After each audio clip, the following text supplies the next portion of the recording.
നമസ്കാരം. നിങ്ങളുടെ രാശി വെച്ച് നിങ്ങൾ ആരുടെയൊക്കെ വാക്കുകൾ കേൾക്കുമെന്ന് നമുക്കൊന്ന് നോക്കിപ്പോവാം. തെറ്റാണെങ്കിലും ഞാൻ പറയുന്നതാണ് ശരി, ഞാൻ പറയുന്നതേ ഞാൻ അംഗീകരിക്കുകയുള്ളൂ, നിങ്ങൾ പറയുന്നതൊന്നും എനിക്കങ്ങനെ അക്സെപ്റ്റ് ചെയ്യാൻ പറ്റില്ല എന്ന് ചിന്തിക്കുന്ന രാശിക്കാരെ ഏതൊക്കെയാണ് നമുക്ക് നോക്കാം. കർക്കിടകം, മേടം, കന്നി ഈ രാശിയിൽ ജനിച്ച ആളുകളായിരിക്കും ഈ ഒരു മെൻറ്റാലിറ്റിയുള്ള ആളുകൾ. ആരുടെ വാക്കും ഞാനങ്ങനെ കേൾക്കില്ല, എൻ്റെ കാര്യം ഞാൻ നോക്കിക്കോളാം എന്നുള്ള മെൻറ്റാലിറ്റിയുള്ള ആളുകളുണ്ട്. അവരേതൊക്കെ രാശിക്കാരാണ് നമുക്ക് നോക്കാം.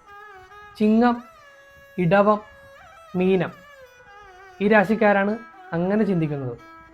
എൻ്റെ അടുത്ത് അഭിപ്രായം വരരുത്, എന്നെ ഉപദേശിക്കുന്നത് എനിക്കിഷ്ടമല്ല, ഞാൻ എൻ്റെ ജീവിതം ഞാൻ ആ രീതിക്ക് അങ്ങോട്ട് ജീവിച്ചു പൊക്കോളാം എന്നുള്ള രാശിക്കാരെ ഏതൊക്കെയാണ് നമുക്ക് നോക്കാം. മിഥുനം, വൃശ്ചിക, ധനു എന്നുള്ള രാശിക്കാരാണ് അഭിപ്രായം പറയുന്നത് ഇഷ്ടമല്ലാത്ത ആളുകൾ. വീട്ടുകാർ പറഞ്ഞാൽ കേൾക്കും, അല്ലാതെ മറ്റുള്ള ആളുകൾ പറഞ്ഞാൽ ഞാൻ കേൾക്കില്ല എന്ന് വിചാരിക്കുന്ന രാശി ഏതൊക്കെയാണ് നമുക്ക് നോക്കാം. കുംഭം, മകരം, തുല എന്നുള്ള രാശിക്കാരായിരിക്കും ഈ രീതിയിൽ പെരുമാറുന്നത്. ഈ പറയുന്ന കാര്യങ്ങളൊക്കെ പൊതുഫലത്തിൻ്റെ അടിസ്ഥാനത്തിലാണ്.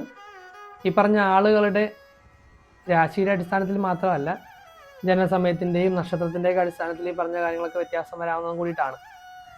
നിങ്ങളുടെ രാശി ഇതിലേതാണെന്ന് ഒന്ന് കമൻറ്റ് ചെയ്യണം കേട്ടോ.